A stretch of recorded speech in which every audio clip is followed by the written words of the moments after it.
औज़ुबिल्लाहिमिनश्शैतानिर्रजीम बिस्मिल्लाहिर्रहमानिर्रहीम। अस्सलाम वालेकुम दोस्तों, आज का हमारा जो टॉपिक है वो है आर्थरोस्क्लेरोसिस, कार्डियोवैस्कुलर डिजीज़ है। The first question that arise in our mind is that what is called atherosclerosis. इसको इसलिए ये कहते हैं कि आर्थरो जो है इसका मतलब है प्लेज या ब्लॉक, और स्क्लेरोसिस का मतलब है हार्डनिंग ऑफ यानी हार्डनिंग। मतलब है कि आर्टरी में एक ब्लॉकेज की वजह से, ये आर्टरी है इसमें ब्लॉकेज की वजह से, उस ब्लॉकेज की वजह से आर्टरी सख्त हो जाए।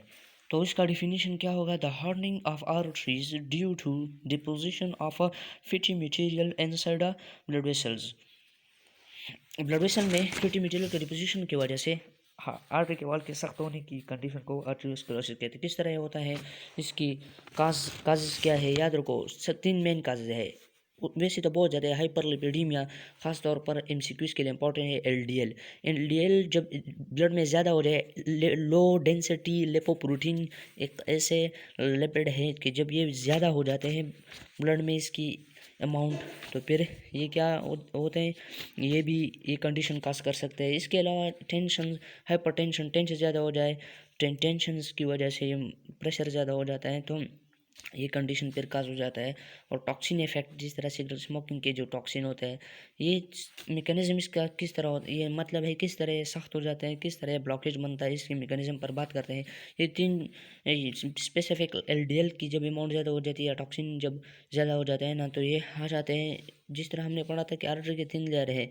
ये जो सबसे स्मॉलेस्ट लोअर लेयर होते हैं, जहाँ पर एंडोथेलियल सेल होते हैं, यहाँ पर ये आ जाते हैं और इसको डैमेज कर देते हैं। जब इसको डैमेज कर देते हैं, यहाँ पर ये आपस में मिल जाते हैं। जब मिलते हैं तो ये एक सिग्नल देते हैं किसको? ब्रेन सेल को, नर्वस सिस्टम को। वो मोनोसाइट्स जो वाइट ब्लड सेल और टी सेल को ले आते हैं। जो वो आते हैं तो वो इसे वो एक लाइक का मैक्रोफेज की तरह वो इसे खाने की कोशिश करते हैं। लेकिन एक बात याद रखो, एमसीक्यूज के लिए इंपॉर्टेंट भी है ये जो याद रखो, ये जो टॉक्सिन है ना, ये पहले अनऑक्सीडाइज होते हैं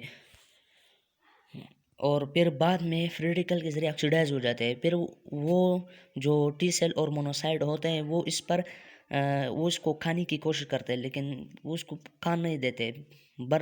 जब वो फुल इसे भर जाते हैं, मतलब इसे निगल लेते हैं और फिर वो रप्चर हो जाए, फिर रिलीज़ कर देते हैं साइटोकिनिन, एक सिग्नल रिलीज़ कर देते हैं। वो सिग्नल क्या काम करते हैं वो बाद में मैं बताऊंगा। वो फिर फूम सेल्स बन जाते हैं। जब वो फूम सेल्स बन जाते हैं तो फिर होता ये है ना कि वो फूम सेल्स जो होते हैं, वो फूम सेल्स जो होते हैं ना, वो इस तरह करते हैं ना कि फूम सेल्स जब बन जाते हैं तो मसल्स के सेकंड लेयर, मस्कुलर लेयर है ना, मसल के जो सेल है वो फूम सेल को आ जाते हैं। फेब्रोजिन और इलास्टिन ये प्रोटीन कैप फेब्रोजिन कैप बना देते हैं। वो फेब्रोजिन कैप वो ये सोचते हैं कि ये ब्लड वेसल बंद ना हो जाए, इसलिए वो बना देते हैं। जब वो फेब्रिन कैप बना देते हैं तो ये इस तरह एक ब्लड क्लॉट बन जाता है। और वो सिग्नल जो मैंने कहा था, वो सिग्नल ये काम करता है साइटोकिनिन इस स्मूथ लेयर के जो सेल होता है उसको मैसेज देता है कि आप कैल्शियम आयन को रिलीज कर दो। कैल्शियम आयन यहाँ पर आकर डिपॉजिट हो जाते हैं और फिर इस तरह ये आर्टरी कैल्शियम आयन की वजह से सख्त हो जाती है। इसका ये था मेकानिज़म, इम्पॉर्टेंट है, एमसीक्यू से बन सकते हैं।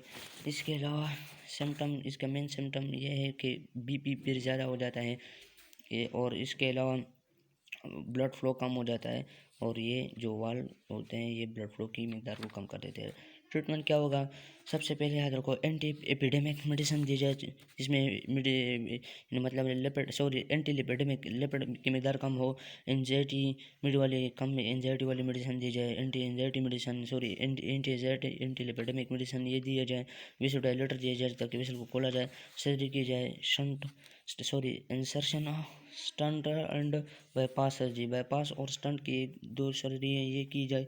इसके अलावा डेली रूटीन पर एक्सरसाइज की जाए, कम लिपिड वाली खुराक खाई जाए और ये स्मोकिंग को इनहिबिट किया जाए। ये प्रिवेंशन और ट्रीटमेंट है। इसका एडवर्स इफेक्ट क्या है? इससे हार्ट अटैक वो वजूद में हो सकता है अगर ये कोरोनरी आर्टरी हो। इसके बाद अगली वीडियो में इंशाल्लाह इंटर टेस्ट के मेडिकल जो इंटर टेस्ट है उसके एमसीक्यूज पर थोड़ी बहुत बहस करेंगे, फिर आर्टरीओस्क्लेरोसिस की जानिब जाते हैं। वस्सलाम, मेहनत कीजिएगा, इंशाल्लाह नेक्स्ट वीडियो तक इंतज़ार कीजिएगा।